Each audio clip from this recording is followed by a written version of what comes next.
canal. So under there it heads towards the Paisley Canal, and we'll take you up through Aston and onwards towards Paisley and the River Trent. But we're at the back, or the side of the back of the Typhoon Tea Works here.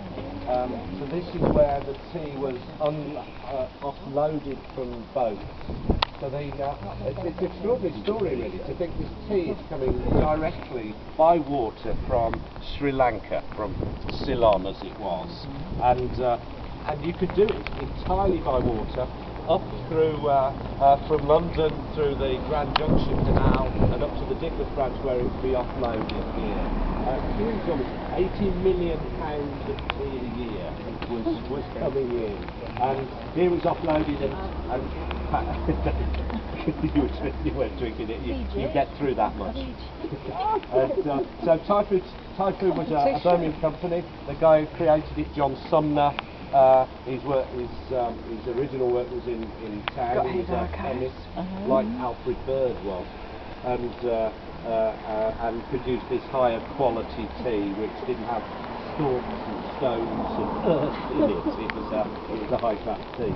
So the factory was here. It was bombed in the war and never really fully recovered after that, but eventually was swallowed up by the same company, I think, that took over that bakery, the Hovis Bakery in Sheldon the other week. Premier Foods. Yeah, swallowed this up as well. So yeah.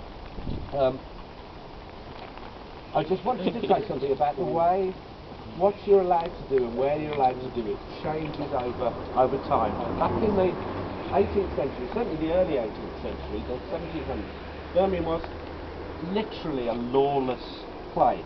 There weren't really laws on what you could do. There were pigs were slaughtered on New Street, in front of the butcher's shops.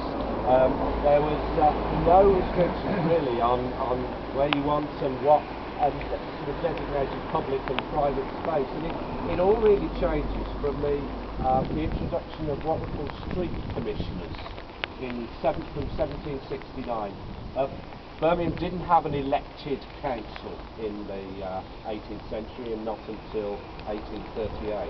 So the street commissioners were appointed according to an Act of Parliament which gave them various powers, and if they wanted more powers they had to go back to Parliament for a new set of powers, and they were popped up, those powers, over the space of about 60 years. They finally gave way in the 1840s. And they begin to bring in restrictions about what you can do. One of the first ones they target is fireworks. Young lads were used to lobbing fireworks wherever they liked for the week or so up to Bonfire Day. Whether that was under a horse that was going past, it was quite enjoyable to watch the horse bolt and so on.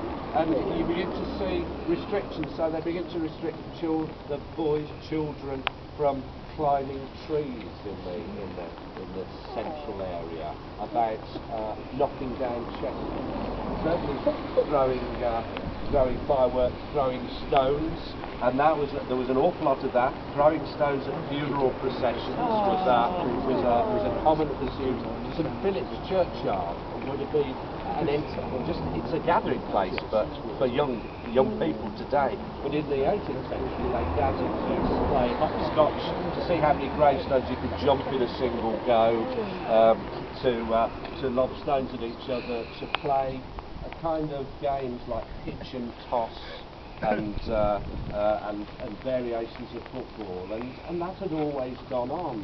And then suddenly there's this feeling in the 19th century that in the 18th century that people had to, if you lived in a city, you had to behave in a certain kind of way, and the way you want to behave in the countryside before you moved to Birmingham didn't do in the city, and so you begin to get much more restrictions, even on New Street, on which side of the pavement you walked if you were going in a particular direction. They introduced that.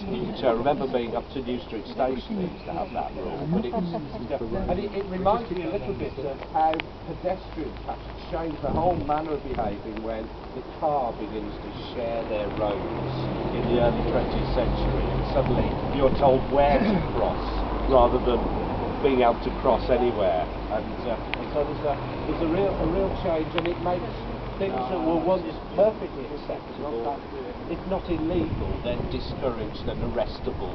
And so that's the beginning of a change. I'll say a little bit more about that when we